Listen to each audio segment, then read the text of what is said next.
On a tous déjà entendu le terme, souvent pour décrire une simple grosse frayeur ou une petite chute de tension. Mais médicalement parlant, l'état de choc, c'est pas du tout ça. C'est une urgence absolue.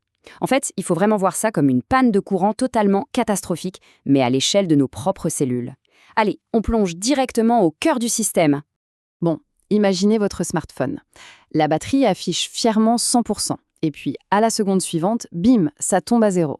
L'écran devient noir. Si on ne rebranche pas l'appareil en urgence, c'est l'extinction définitive.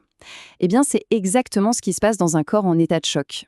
Les cellules sont instantanément privées de leur énergie et menacent de s'éteindre de façon permanente si on n'intervient pas dans les toutes prochaines minutes. Ce qui est vraiment fascinant quand on y regarde de plus près, c'est que le choc est une faillite purement métabolique. L'ATP, c'est la monnaie énergétique de base de la cellule. Sans oxygène, le métabolisme normal s'effondre complètement. Du coup, le corps panique et bascule sur un générateur de secours très court terme, le métabolisme anaérobie. Le problème, ça produit très peu d'énergie et surtout énormément de déchets toxiques, ce qui finit par faire littéralement exploser les cellules. Pour faire simple, on va utiliser une métaphore avec la plomberie.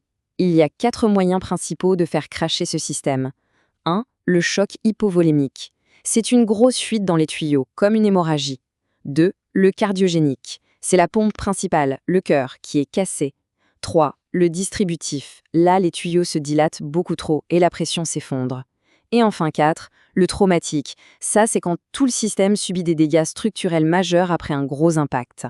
Et c'est super intéressant de voir comment le tableau de bord du corps réagit différemment selon la panne. S'il y a une fuite ou un problème de pompe, le corps coupe le courant vers la périphérie. Les extrémités deviennent glacées et toutes pâles.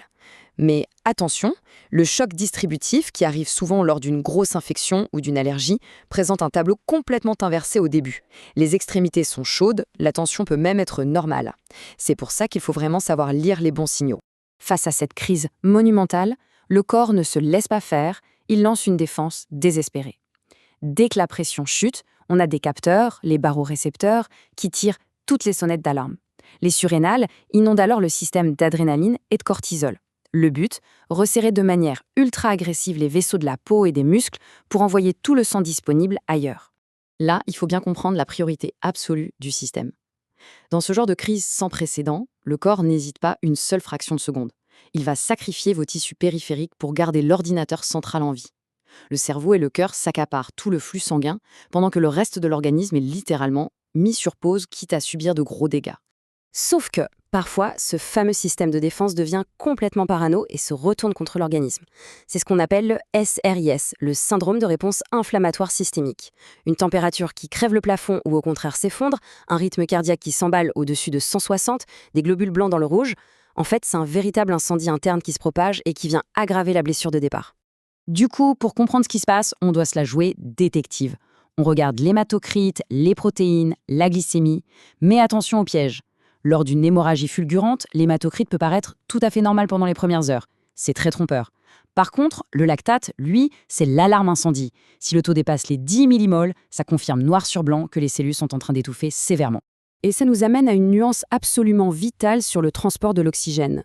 Il ne faut pas confondre l'oxygène simplement dissous dans le plasma et l'oxygène total transporté par les globules rouges.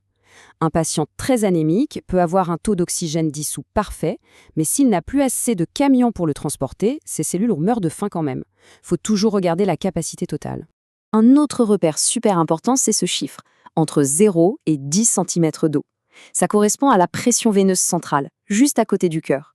En gros, ça nous dit si les tuyaux sont pleins ou vides. En dessous de 0, le système est à sec. Au-dessus de 10, attention, ça déborde. C'est une boussole indispensable pour savoir comment ajuster les fluides. Et en parlant de boussole, voici un autre chiffre clé. 4 degrés maximum.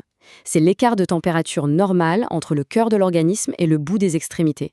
Sauf que, quand l'état de choc s'installe, le sang déserte la périphérie. Et cet écart explose littéralement.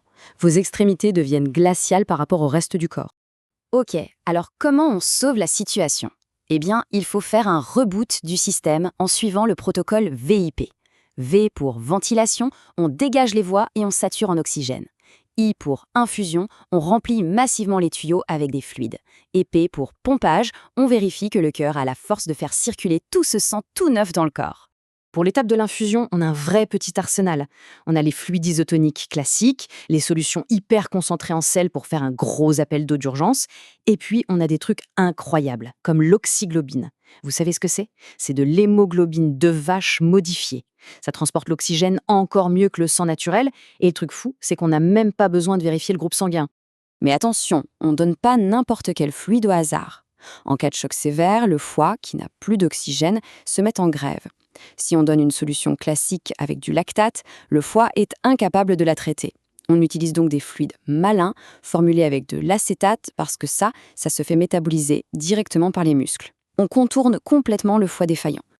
Pour donner ces fluides, faut y aller franchement, mais intelligemment. On injecte de gros volumes, mais toujours fractionnés par petits quarts pour éviter de noyer l'organisme d'un coup. Et petit détail stratégique, si le choc vient d'une hémorragie active qui saigne encore, on change de méthode et on utilise de tout petits volumes. Pourquoi? Pour ne pas faire sauter avec trop de pression les quelques caillots fragiles qui essayent de colmater la brèche. Et parfois, l'eau ne suffit plus. Là, on passe à la chimie lourde. Avec des médicaments comme la dobutamine, on va littéralement forcer un cœur épuisé par une infection à pomper plus fort. Et du côté des reins, s'ils commencent à lâcher, on sort les diurétiques pour relancer la machine et s'assurer qu'ils produisent de l'urine, ce qui nous prouve que le sang circule de nouveau. C'est brutal, mais il faut bien comprendre que si la coupure d'énergie s'éternise, les dégâts collatéraux sont dévastateurs. Vos globules blancs vont littéralement boucher les poumons. L'estomac, qui n'est plus irrigué, perd ses barrières protectrices et commence à s'auto-digérer avec ses propres acides. Et les reins finissent par se nécroser par manque d'oxygène. C'est l'effondrement total. Et tout ça nous entraîne tout droit vers ce qu'on appelle la boucle fatale. C'est un cercle vicieux implacable. La pression baisse, ce qui prive les tissus d'oxygène. Ça crée de l'acide lactique qui détruit les cellules, ce qui abîme encore plus le cœur, ce qui fait encore plus chuter la pression, et la machine s'emballe de plus en plus vite. Il y a un moment où la machine est juste trop cassée. Si cette boucle tourne trop longtemps, la structure même des cellules se désintègre. À ce stade de non-retour, la médecine atteint ses limites absolues. Vous pourriez donner tous les fluides et tous les médicaments du monde, le système ne redémarrera pas. C'est la dure loi de la biologie. Dans l'état de choc, la montre tourne à une vitesse folle. Abonnez-vous pour plus de vidéos simples et éducatives. Mais avant de se quitter, gardez ça en tête. Si nos cellules sont capables de déclencher leur propre destruction aussi violemment et aussi rapidement à la moindre crise, la vraie prouesse, c'est de voir à quel point la vie arrive à maintenir un équilibre aussi parfait jour après jour. Incroyable, non ?